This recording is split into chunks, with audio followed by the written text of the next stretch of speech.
Hi friends, I'm Catherine and today I want to show you how to sew a headband. I really like those headbands that loop through each other at the front, and they're actually very easy to do. You're going to want to do it out of stretchy fabric because you're going to want to have it expand so that you can put it around your head. And I have got this stretchy fabric that I absolutely love the pattern on, so I'm going to be using it today.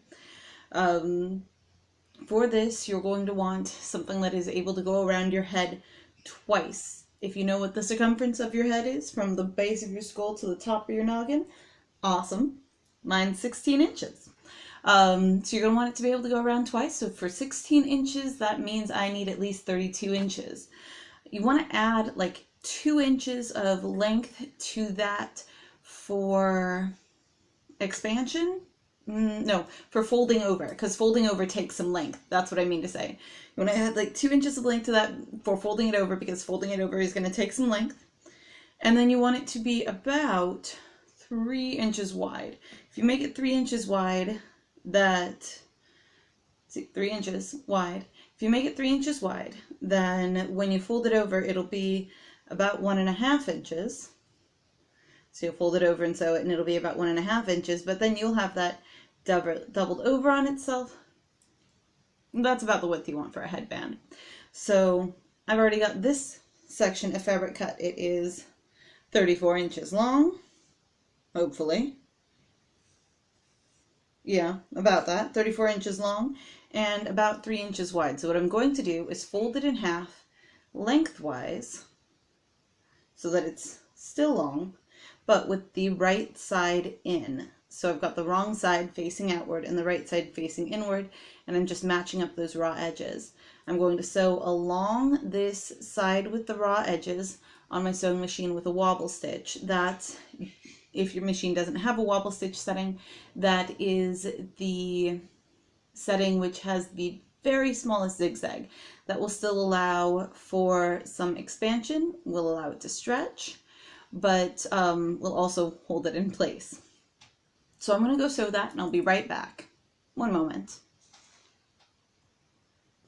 Alright, I am back and I am finished sewing it with the wobble stitch all the way down the raw edge of the length of the fabric.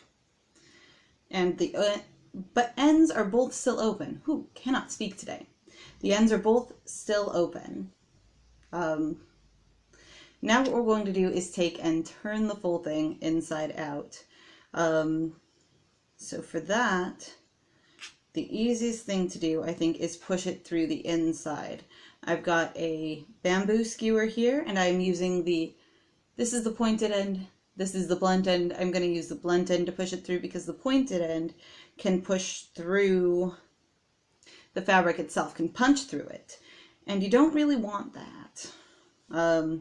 So I'm just threading it on, and I lost my edge there, so I just rehooked it, and I continue pushing it all the way down until I have a right side out end here. Then I can take off my skewer and slide the whole thing through, and now it is right side out again, and it's got that wobble stitch seam that we did, and you can't even see where it is. Well, I can't see where it is, but that's fine. Now the next step is to close our ends. For that, what we are going to do is turn one end in. So we're going to line up our seam to one edge and then take and tuck the end inward by about 1/2 inch. Maybe inward by about 1 inch. We don't mind losing that much space on here. Tuck it inward and fold it down and crease it down. One end is now tucked inside. For the other end, what we're going to do is follow that seam all the way down so that we make sure that it stays straight. Hopefully.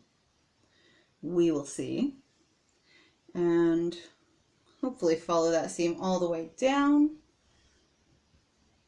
so that it stays straight and can lay flat and doesn't twist around itself, all the way down to the other end. And there we go. Now we just bring that end up without twisting it so that it meets the first end that we tucked inside, and tuck that end inside the end that we tucked inside itself. This will enclose all raw edges and will mean that all we have to do is run a single straight stitch right here to capture it all in place. Now you will be able to see this stitch, so you can do a couple of different things for that. You can just do a straight stitch and not worry about being able to see it. It's going to end up at the back of your headband anyway. Or you can run a wobble stitch like you did before. It'll give it a little bit more stretch in this direction. But that's not really necessary. It's not going to make it any less stretchy to do that, or not. Or you can do like a fancy scalloped stitch if you've got one on your machine, whatever's best for you. You can even sew it by hand and sew in flowers or diamond patterns if you want to match the fabric you're working with. So we're just going to sew right along there, and then I will show you the whole thing where it pulls it all together. There are a couple of different ways that you can tie it once we've got this part sewn, but we're going to get that sewn and then move on. So one moment. Alright, so essentially what we've done is create a tube and then sew it into a loop. Pretty straightforward. Now what we're going to do one of my favorite ways of tying this, so you can tie it a lot of different ways, is to take the part that we want to end up at the back, that seam that we have that is visible, and hold it in one hand. Then pull your other hand to the opposite side so that you have it at the opposite corner. Hold them both upward and then turn one end a full turn so that your hand ends up being straight up and down again. What you do then is put your two loops in your hands together, and that gives you that lovely opposite sides knot at the front that we like to see on headbands. And that is how you sew a headband. If you like this video, let me know. I am always happy to hear from you. I would love to hear what you think of these sewing projects that I'm doing. I encourage you to subscribe. I'm always coming out with new things to try. I put up a new video every day, so I hope that you liked this, and if you did, let me know. I'll see you all another day. Bye!